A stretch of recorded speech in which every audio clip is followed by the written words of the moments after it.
Welcome. I'm going to create a fun Save the Chick game in Scratch.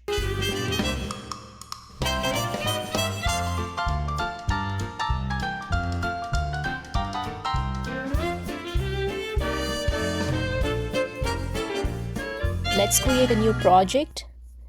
I'm deleting the Scratch cat, go to the sprite library, get the chick, and go back and get a ball.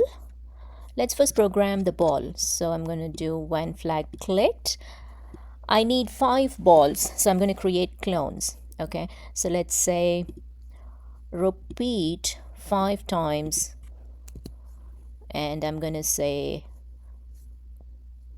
create clone of myself. Okay, so then what I'm going to do, I'm going to say when I start as a clone, I'm going to make it go to a random position, because otherwise the clones will be stacked up on each other. Okay, so let's click the flag. There you go. So you get 5 clones in random positions. You also get a 6th clone, which is the sprite itself. So you have the sprite and 5 clones. What I'm going to do next is I'm going to make the clones move. Okay, so I'm going to go back to the control tab. Let's say repeat. Actually, we want them to move forever, right? So let's get the forever block, and we are going to say move 3 steps. Okay, so then when they move, we also want them to kind of turn, so they move in different directions, right? So we'll say turn. Instead of 15 degrees, I'm going to do like a random of -15 and +15. Okay, let's see what happens.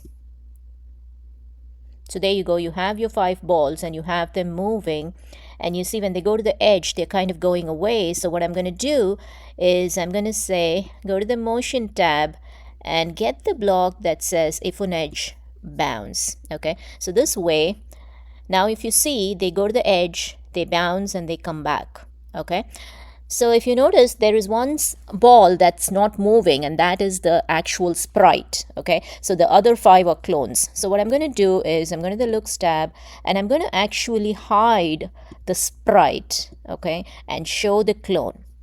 The reason I do this is because otherwise I need to put all the movement code in the sprite as well. Okay, so I don't want to do that. It's just keep it clean. So just hide the clone and show the sprite. Let's also work on the looks. So we'll say change size to, let's say maybe 40%, and we'll say change color effect by 180. Okay, you can play around with these numbers. Let's see.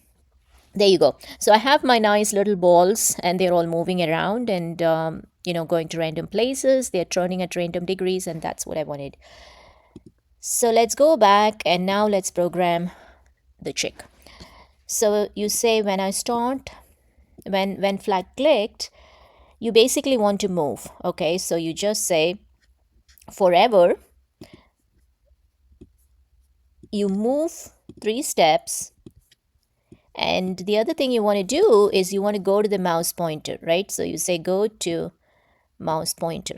Okay, and then you want to check if the chick touches the ball. So go to the control tab, grab an if block, and then you say if, go to the sensing tab and get the touching block. So if you have to say if touching the ball, then what do? You end the program, right? So you get the block that says stop all and put it in. Okay, let's see what happens. So wow,